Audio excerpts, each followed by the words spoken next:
જુઓ પ્રદીપભાઈ, મને ખબર છે અમારા સમાજમાં જેટલા પણ માંગા એટલે કે જેટલા પણ સંબંધ તમે કરાવ્યા ને એ બધા જ સરસ છે અને બધા વેલસેટ છે. તો મારે તમને આજે અહીંયા મારા ઘરે બોલાવવાનું એક જ કારણ હતું કે તમને તો ખબર છે મારી દીકરી મીરા હવે ડૉક્ટર બની ગઈ છે. હા હા, એ તો મને વાત મળી હતી કે રીચાબેનની છોકરી ડૉક્ટર બની ગઈ છે. હા, બહુ મહેનત કરી મેં મારી દીકરીને ડૉક્ટર બનાવવા માટે અને એ મારી મહેનતને સફળ પણ કરી. પણ હું શું કહું, તમે આટલા સારા સારા સંબંધો કરાવ્યા છે તો મારી દીકરી માટે પણ કોઈક સારું ઠેકાણું ગોતો ને. હા તો કાંઈ નહીં, પણ મેં થોડીક વચ્ચે વાત સાંભળી હતી કે મીરા ડૉક્ટર બની એ પહેલાં કંઈ છોકરા સાથે અફેર હતું. અરે ના ના, એવી વાત તમને કોણે કરી? ના એ તો વાત સંભળાતી હતી કે ભાઈ જો હા પ્રદીપભાઈ, શું છે ને આ જેટલા મોડા એટલી વાત. હા, અને કોઈકની દીકરી સારા લેવલ પર સારા સ્ટેજ પર હોય તો લોકોને ન ગમે. હા, એવું તો બને જ ને પ્રદીપભાઈ. હા, અને તમે ક્યારે મારી મીરાને આમ તેમ જોઈ? ના એમ તો નથી જોઈએ, ભણવામાં જ એનું ધ્યાન હોય મોસ્ટ ઓફલી જાજુ તો, અને ભણવામાં હોશિયાર પણ હતી તો જ ડૉક્ટર બની હોય ને, હાસ તો ભણવામાં ધ્યાન હોય તો. એ જ કહું છું ને કે મારી દીકરી તો હંમેશા એ અને એનું પુસ્તક એના સિવાય એને બીજું કંઈ નહોતું દેખાતું. એનું લક્ષ્ય જે હતું ડૉક્ટર બનવું છે. અને તમે જોજો ને આવનારા 5 વર્ષોમાં મારી દીકરી આપણા શહેરની ટોપ ક્લાસ ડૉક્ટર બનશે અને એ મારું અને એના પપ્પાનું નામ રોશન પણ કરશે. પણ હવે દીકરીની માં છું એટલે ચિંતા તો હોય જ.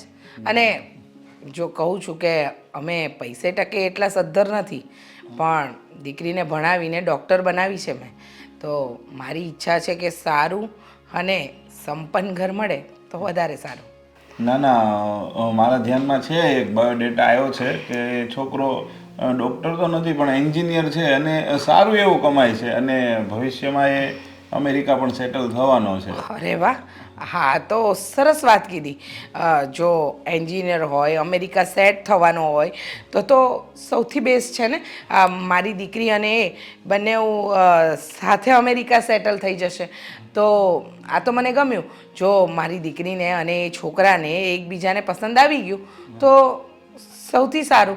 એકવાર જોણ કરાવો પછી આગળ વાત વધારીએ. પણ હું એમ કહું છું કે અમેરિકાવાળી વાત છે તો પેલા મીરાને પૂછી જુઓ ને કે ભાઈ એને ફાવશે, પછી જો આપણે જોણ કરીએ ને વાત મૂકીએ ને પછી મીરા એમ કહે કે ભાઈ મારે ઇન્ડિયા નથી છોડવું તો પછી ખોટી વાત મારું ઓલું થાય ને. વાત તમારી સાચી છે. હું મારી દીકરી સાથે પણ વાત કરી લઈશ, તમે બિલકુલ ચિંતા નહીં કરો. પણ છોકરો એવો બતાવજો કે મારી દીકરી જીવનમાં ક્યારેય દુઃખી ન થાય, હંમેશા એ સુખના તોરણે ઝૂલતી રહે, એના ઘર આંગણે ખુશીઓ રહે અને ક્યારેય દુઃખની પડછાઈ ના પડે. ના ના રીચાબેન, એમાં તમે છે ને બિલકુલ ચિંતા ના કરો, કારણ કે એ જે છોકરો છે ને એની પણ સેમ આપણી જેવી સ્ટોરી છે. એ છોકરો જ્યારે ભણતો ને ત્યારે એના કુટુંબવાળા બધા ના પાડતા. એના પપ્પા છે ને એ આ નાનો હતો ને ત્યારે જ એક્સપાયર થઈ ગયા હતા. અચ્છા. એટલે એના કુટુંબવાળા બધા કે ભાઈ આને ભણાવાય નહીં, કંઈ મજૂરીએ લગાવી દેવાય, પણ એના મમ્મીની મહેનત તમારી ઘોડે જ તે કે ના મારા દીકરાને તો ભણાવો છે. રાતને દી એણે મહેનત કરી, રાતને દી એણે છોકરાને ભણાવ્યો, સમજ્યા? એટલે આજે એનું રિઝલ્ટ આવી ગયું છે અને છોકરો પણ સારો એવો અત્યારે ઇન્ડિયામાં છે, પણ એને ભવિષ્યમાં તો ત્યાં જવાનું જ છે. હા એટલે છે ને ત્યાં આપણી દીકરી હોય ને તો મને એવું નથી લાગતું ત્યાં દુઃખી થાય, પણ આપણે ખાલી એક નક્કી એ કરવાનું છે કે મીરાને ત્યાં રહેવું પડે અમેરિકા. અરે મારી દીકરી કોઈ પણ દેશમાં હોય બસ સુખી હોવી જોઈએ. અને તમે કહ્યું એમ છોકરો જો આટલા દુઃખમાંથી ઊભો થયો હશે તો એને બધું જોયું જ હશે. એ કોઈ દિવસ મારી દીકરીને દુઃખી નહીં કરે. અને મને વિશ્વાસ છે કે તમે માંગુ બતાવશો ને એમાં કાંઈ જોવાનું નહીં હોય. એટલે એકવાર તમે બતાવો પછી આગળની વાત આગળ કરીશું.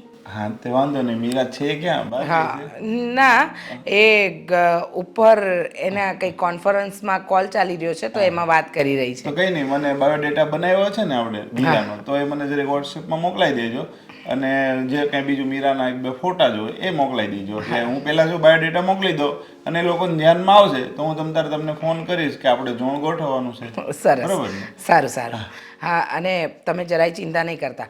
જો એવું કંઈ લાગે તો મને જણાવી દેજો. હું મારી મીરાનો બાયોડેટા તમને મોકલાવું છું, તમે એ છોકરાનો મને મોકલાવી. ના ના, એવું મોકલાવી દો ને. હા ને? હા, જય શ્રી કૃષ્ણ.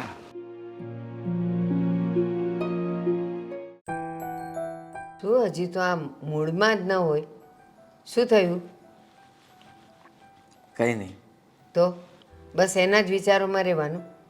જિંદગીમાં આપણે આગળ નથી વધવું. એ સાથે હોય તો વધારે જલ્દી આગળ વધી શકીશ ને. હા તો તું સાથે થવાનો છે ને. આપણે વાત થઈ ગઈ છે ને. એને ડૉક્ટર તો બની જવા દે. ડૉક્ટર તો એ બની ગઈ છે. ડૉક્ટર બની ગઈ છે હા, તો છતાં પણ ખબર નહીં કેમ મારી સાથે વાત નથી કરતી, મારો ફોન નથી ઉપાડતી અને એના મળવા પણ નથી આવતી. કીધું તું તને. જય શ્રી કૃષ્ણ બા. જય શ્રી કૃષ્ણ બેટા. આવ. હા જય શ્રી કૃષ્ણ. જય શ્રી કૃષ્ણ. આના ચહેરા ઉપર 12 જ વાગ્યા હોય છે. બોલો બા, શું કામ હતું મારું? મને કેમ બોલાવ્યો છે? કઈ કામ? બસ.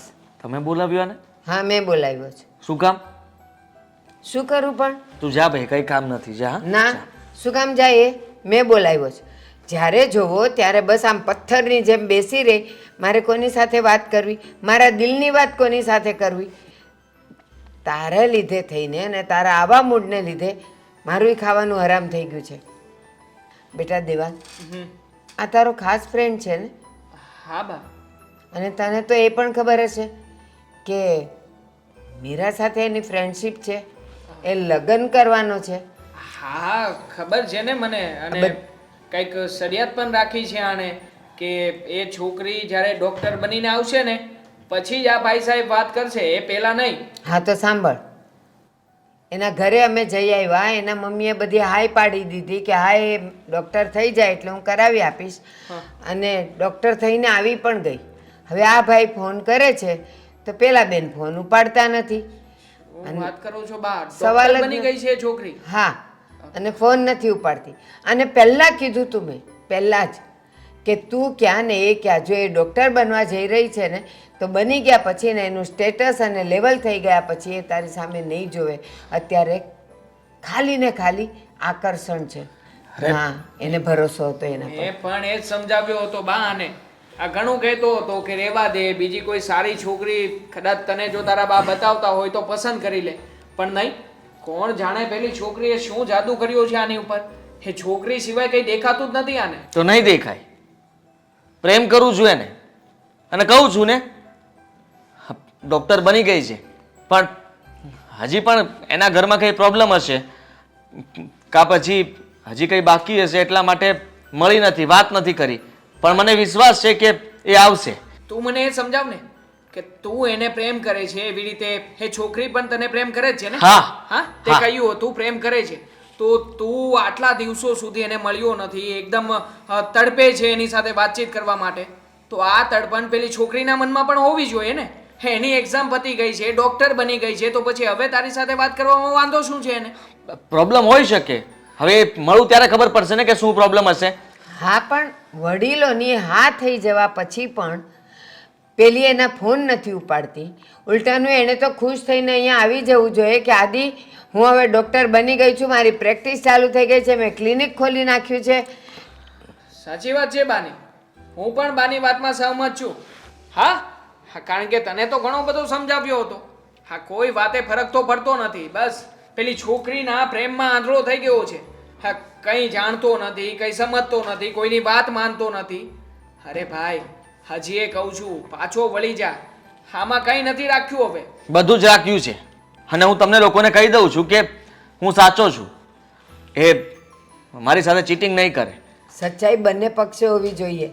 ખાલી તારા તરફથી હોય એનો કોઈ મતલબ નથી. એના તરફથી પણ છે જ.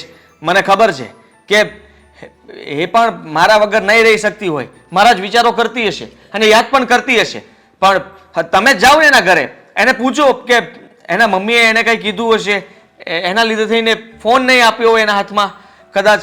હા, એવું બધું બની શકે ને. પણ તું સાંભળ. સમજાવ ને મમ્મીને. ના સમજાવવું ના, એ શું સમજાવે મને? પણ તું જ વિચાર કર. તને બહારથી ખબર પડે છે કે એ ડૉક્ટર બની ગઈ છે.